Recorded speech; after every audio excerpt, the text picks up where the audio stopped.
कुल्लू से मनाली होते हुए रोहतांग टनल से जब लाहौल घाटी में प्रवेश करते हैं तो अलग दृश्य दिखाई देता है।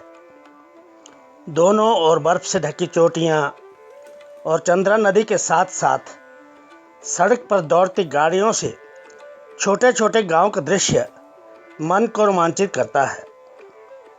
इस घाटी में खोखसर से लेकर तांदी तक घार घाटी, तांदी से पांगी की ओर पटन घाटी और राष्ट्रीय उच्च मार्ग लेह की तरफ दारचा तक तोद घाटी है। इसी तोद घाटी में जिला मुख्यालय केलंग से लगभग 10 किलोमीटर की दूरी पर एक ऐतिहासिक गांव है खंगसर। इस गांव में कोलों के ठाकुर द्वारा बनाया गया महल लाहौल की वास्तुकला का उत्कृष्ट उदाहरण है। खंगसर गांव में स्थित यह महल अभी भी आकर्षण का केंद्र है। गांव के दक्षिण की तरफ स्थित इस महल को स्थानीय लोग खंगसर खर के नाम से जानते हैं। खर का अर्थ होता है महल या किला। इस महल का निर्माण ठाकुर हरिचंद के काल में 1877 के बाद हुआ, जो अपने पिता ताराचंद की मृत्यु के बाद यहाँ का जागीरदार बना था। ये भवन 4 मंजिला है, जिसमें आरंभ में 108 कमरे बनवाए गए थे। पूर्व की ओर के कुछ कमरे खंडित होने के कारण अब कमरों की संख्या कम हो गई है। महल की दीवारों की चिनाई पत्थर, लकड़ी और गारे से की गई है। दीवारों की मोटाई 3 से 4 फुट है।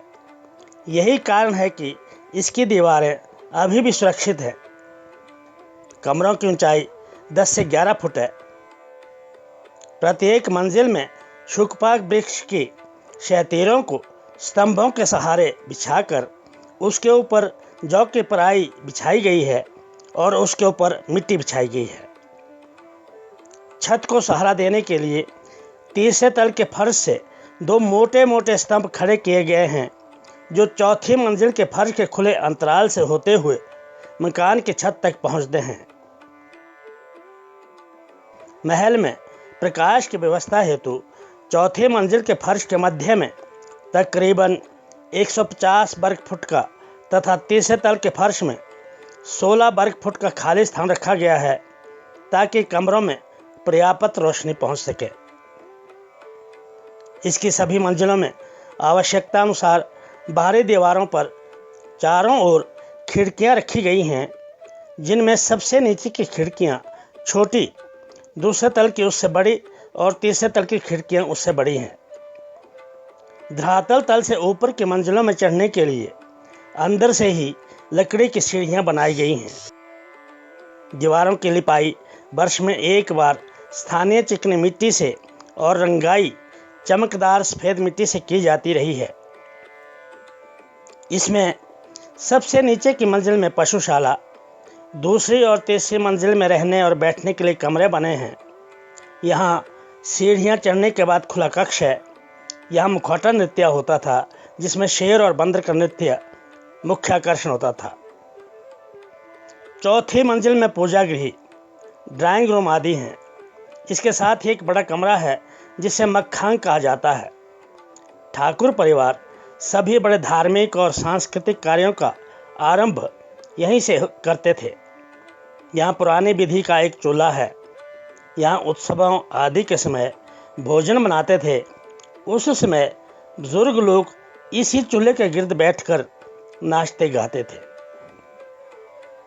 पूजा गृह में, जिसे करग्युत लेखांग कहा जाता है, में मूर्तियाँ और तिब्बती भाषा में लिखी गई पोथियाँ हैं। दीवारों पर चित्रकारी की गई है, जो अब धुंधली पड़ने लगी हैं।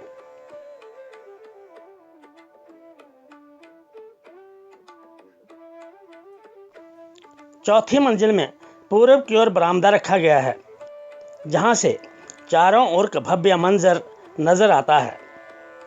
यहाँ बैठकर ठाकुर परिवार के लोग महल के बाहर होने वाले छम आदि नृत्य का आनंद लेते थे। यहाँ के ठाकुर अमरचंद ने प्रथम विश्व युद्ध में इराक में भाग लिया था।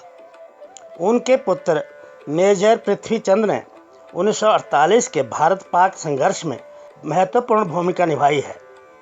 उनके चचेरे भाई मेजर खुशहाल चंद और चाचा भीमचंद ने भी इसमें भाग लिया था।